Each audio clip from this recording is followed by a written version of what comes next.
Hi everyone, I wanted to do a quick video on how to make paper flowers today. I have here a cute bouquet box full of roses, and I've had lots of requests on how to do it. So let's get right to it. This particular, I'll show you how to do this particular flower here, and if I have time then I will show you a couple more. Otherwise I can start a new video at another time. The inspiration behind this one was I just wanted a bouquet of flowers that wasn't going to die on me. So I created this. It started out with all white paper. All of my roses, my tissue paper, everything started out as white. And I just took a water bottle with a re-inker and sprayed down the white paper to get it to turn pink and green. This one here is using the Vineyard Berry re-inker, and that's how I created these flowers. They turned out a little lighter only because it was more of a diluted solution than anything.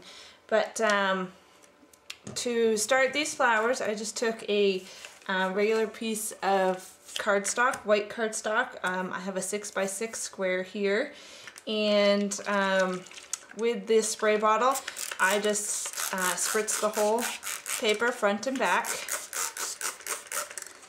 And then if I needed to swish it around a little bit, to do that, and then I just crinkled it up like an old newspaper. And it gave me more of a, oops, I just ripped it, a rough edge. You do need to be careful once it gets wet.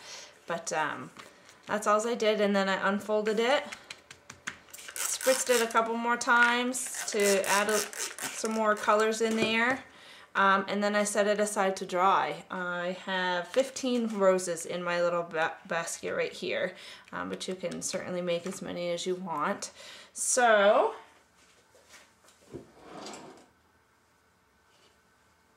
the power of television or recording. I'm going to have one completely dry here for you. You can go back through, spritz it some more. That adds a couple more dashes of color on there. I'm not sure if you can quite see that. Oh, there you go. Just adds more color there. But once it's all dry, you can take a pencil and you could trace a spiral here if you wanted to. I am going to freehand it, only because I'm going to add my own little curves. By adding my own little curves like this, and it's just about turning your scissors and your paper and adding a wave to it. But once I get back to the beginning here, I'm just going to keep going around and around in a circle. You want about an inch, ½ inch to an inch in some areas. I'm going to clip this off. There. And just keep going through.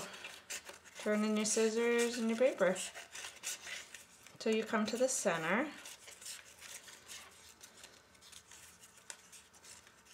Just like that. So you have a little boingy right here. And then with this flower, since my paper is already crinkled, it's not flat, and I've already created the cute wave to it, I'm just going to start rolling. So you just start rolling here at the end, at this end here, and you just keep rolling it like that.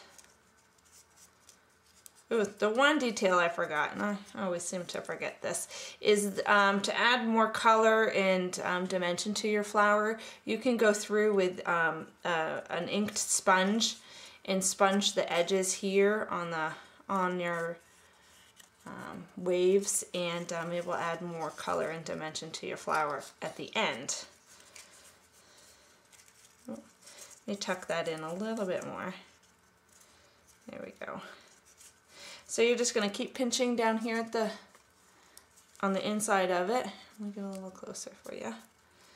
And pushing out the outer edge of it and bending your petals just like that. So if you continue to go all the way around, this will come together pretty easily, like I said, because we've already crinkled our paper and created the wave. I'm going to pinch a little more. It's a technique that once you've done it a couple times, you'll get the hang of it. So don't get all flustered on your first flower. Because like I said, it'll take a couple tries, and I still don't think I have it down. But I'm willing to show you. So I'm gonna keep pinching. Oh, this looks hideous.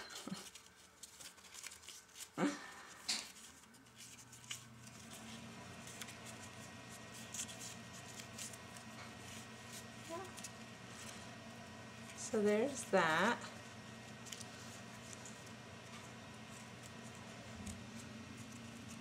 Yeah, adding that ink into it on the edges definitely makes it pop a lot nicer than this. So I'm just going to grab some hot glue, and I'm going to actually open up the bottom here and kind of like squirt it right in there so that it hits most of those layers. Ouch. And twirl it around. You can bend the papers if you want to get them moist again, and you can go through and so they're more workable. He looks kind of funny, doesn't he? Yeah, you can go through and snip some off if you have some rough edges or tall edges. Like that. A little area that sticks out a little, so I'm going to glue it in right there. But that's it. That is a flower. And when you stick it into a bouquet, it look pretty cute. The size of your paper really does make a difference. If your paper is like a 4x4 square, you'll make a smaller flower. So it's all depends on the size of your paper and how big of the little swirls that you do. So this is a pretty tall flower. You could stick it on the outside of an album or in a picture or on the edge of a picture frame or something like that. That would work out pretty well. But that is your typical flower. Isn't that cute? And for now, that's it. I will, again, I'll be showing you some more videos on a couple more flowers. Thank you.